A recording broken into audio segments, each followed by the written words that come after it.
नमस्कार मित्रों। आज हम अग्नि पुराण के चौथे अध्याय का अध्ययन करेंगे। इसमें वराह, नरसिंह, वामन और परशुराम भगवान के अवतार की कथा है। अग्निदेव कहते हैं, वशिष्ठ, अब वराह अवतार की पापनाशिनी कथा का वर्णन करता हूँ। पूर्व काल में हिरण्याक्ष नामक दैत्य असुरों का राजा था। वह देवताओं को जीतकर स्वर्ग में रहने लगा। देवताओं ने भगवान विष्णु के पास जाकर उनकी स्तुति की।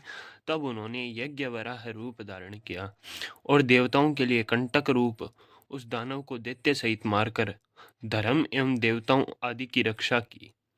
इसके बाद वे भगवान श्री हरि अंतर्ध्यान हो गए।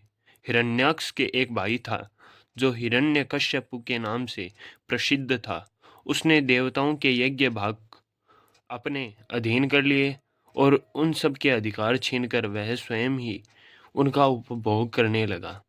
भगवान ने नरसिंह रूप धारण करके उसके सहायक असुरों सहित उस दैत्य का वध किया। तत्पश्चात संपूर्ण देवताओं को अपने अपने पद पर प्रतिष्ठित कर दिया। उस समय देवताओं ने उन नरसिंह का स्तमन किया। पूर्व काल में देवताओं और असुरों में युद्ध हुआ। उस युद्ध में बलि आदि दैत्यों ने देवताओं को परास्त करके उन्हें स्वर्ग से निकाल दिया। तब से श्री हरि की शरण में गए। भगवान ने उन्हें अभय दान दिया और कश्यप तथा अदिति की स्तुति से प्रसन्न हो वे अदिति के गर्भ से वामन रूप में प्रकट हुए। उस समय दैत्यराज बलि गंगा द्वार में यज्ञ कर रहे थे।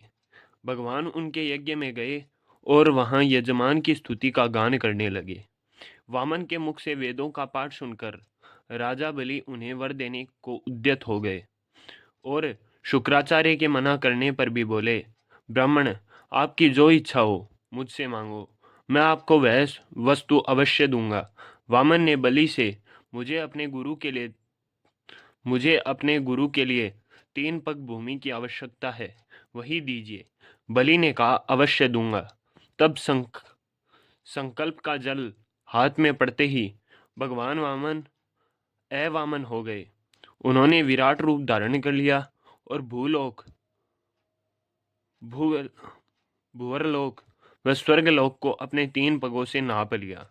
श्री हरि ने बलि को सुतल लोक में भेज दिया और त्रिलोकी का राज्य इंद्र को दे डाला। इंद्र ने देवताओं सहित श्री हरि का स्तवन किया। वे तीनों लोकों के स्वामी होकर सुख से रहने लगे। ब्राह्मण, अब मैं परशुराम अवतार का वर्णन करूंगा, सुनो। देवता और ब्राह्मण आदि का पालन करने वाले श्री हरि ने जब देखा कि भूमंडल के क्षत्रिय उद्यत स्वभाव के हो गए हैं और वे उन्हें मारकर पृथ्वी का भार उतारने और सर्वत्र शांति स्थापित करने के लिए जमद अग्नि के अंश द्वारा रेणुका के गर्भ से अवतीर्ण हुए। भृगुनंदन परशुराम शस्त्र विद्या के पारंगत विद्वान थे। उन दिनों कृतवीर्य का पुत्र राजा अर्जुन भगवान दत्तात्रेय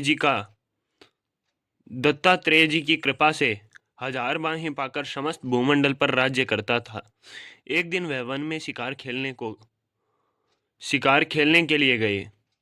वहां वह बहुत थक गया था।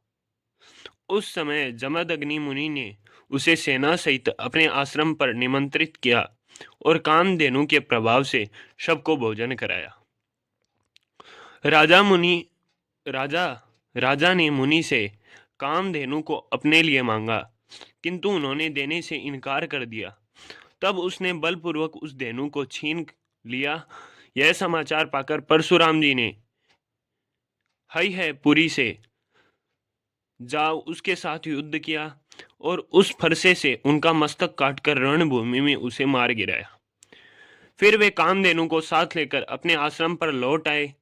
एक दिन परशुराम जी जब वन में गए हुए थे, कृतवीर्य के पुत्रों ने आकर अपने पिता के वैर का बदला लेने के लिए जमदग्नि मुनि को मार डाला। जब परशुराम जी लौटकर आए तो पिता को मारा गया देख उनके मन में बड़ा क्रोध हुआ। उन्होंने 21 बार